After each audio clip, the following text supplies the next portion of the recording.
I'll ask you another thing about, and this is my last question, then I'll hand it off to my co-host if he has any more. But I want you to explain to the fans, and again, recently there's been a lot of fans making controversy out of what I think is nothing.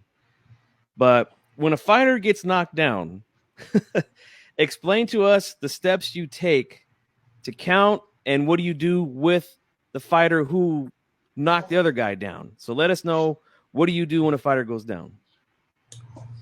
Down. Make it clear that you're counting him down. Again, that guy up there in the chief seats wants to know what you're doing. Down. The fighter that knocked him down, send him to any neutral corner in California. And then you start to count. You pick it up from the timekeeper. By then, it should be 3, 4, 5, 6, 7, 8. If he's up by 8, if it's a serious knockdown and you're thinking of stopping it, give him the benefit of the doubt. And this is where we're getting criticized sometimes. Walk to that corner. Now, again, our doctors are telling us when a fighter's in great condition and you tell him to walk forward, it's easy for him to walk forward. But when you tell him, walk to that corner, now he's got to make his brain think and turn around and walk. And that's when you know if they're damaged. When they have to turn around to walk to that corner, and if their legs are all over the place, he's a damaged fighter, bro. He's a damaged fighter. Now, with that said, doesn't mean call the fight. If he walks back and sometimes they walk a little crooked over there, but when they turn around to walk back, they start hopping and, you know what, I'm okay. Okay. And some fighters are smart enough to say, I'm going to hold, even if the referee tells me stop holding, or I'm going to run. You know what I mean? It's okay to run in a sense. It's called if you run too much, then I could actually stop the action, say, hey, you got to fight. But yes, you figure if this happened even in the start of the round, he could run and hold just to survive. And I know what he's doing. Mm-hmm. And you know what? Now, to defend ourselves, what, should I take a point because he's trying to hold? As long as he lets go after I tell him stop holding and let go, or I get in between him and separate him, okay, get on his bike again and hold just to survive the round. Yeah. But that's the steps that we're told to take. And again, I totally agree with the doctor. You know, if that fighter, especially from a 4-rounder to a 12-rounder, bro, you got to treat every fighter the same. But with that said, and this is only Ray Corona talking, if it's a title fight, I got 15 under my belt, I'm going to take that fighter to deeper water. I'm going to tell him, you know what, in the dressing room, I'll take you to deeper water, but still, your safety is the most important thing.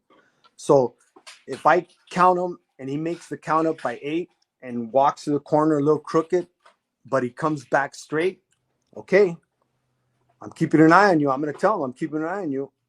And if he survives, so be it. If he doesn't, I'm calling the fight. Yeah, I'm glad you actually counted the way you did when I asked you the question, because fans created a narrative that they think as soon as a fighter goes down that there's like a 10-second stopwatch going off or something like that.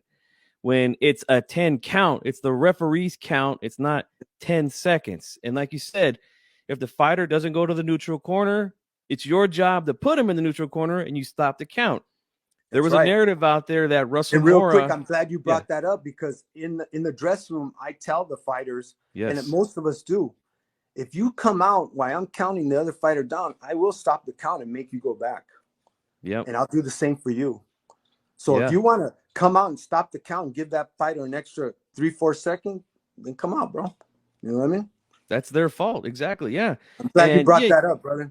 Yeah, we had to explain that quite often here on YouTube because it came from Wilder versus Fury, their trilogy. Now, the first time they blamed Jack Reiss for saying that he gave Fury a long count, and then in the third fight, they said Russell Mora gave Fury a long count again, and that he should have been knocked out. So Jack Reiss was the referee in the first fight.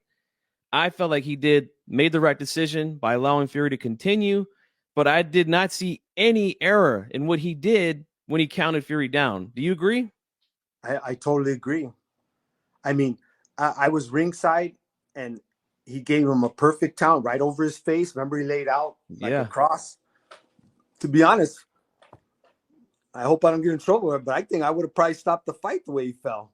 Laid out like that. And mind you, he had his eyes closed at first. But when he opened his eyes, Jack right over his face, gave him that 8 count. And then when he got up, walked to that corner, and he walked back, and the fight continued, which made history. Yes. This is when you have to do what's right for boxing. Thank you so much for watching this clip from the sit down with referee Ray Corona. Link for the full interview will be in the description. If you liked it, hit the like button and subscribe to the channel as well.